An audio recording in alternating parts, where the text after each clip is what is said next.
No skipping and all. Kachki, dabeli. Dabeli. Dabeli. I'll give him. One more. You sure? It's looking like pav bhaji. പക്ഷെ വേറൊരു taste അല്ലേ?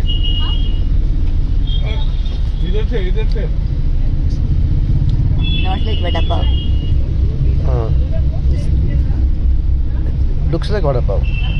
But the filling is Different.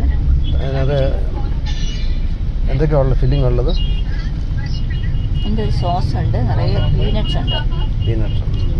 അത് നല്ലൊരു ഒരു crunchy. Crunchy and little ഒരു മധുരം ഉണ്ടല്ലേ? കുറച്ച് സ്വീറ്റ് വേണം. ചെറിയ സ്വീറ്റ് ടേസ്റ്റ് ഉണ്ട്, കുറച്ച് എരിവുണ്ട്, എല്ലാം കൂടെ ഒരു മിക്സ്ചർ. കൊള്ളാം.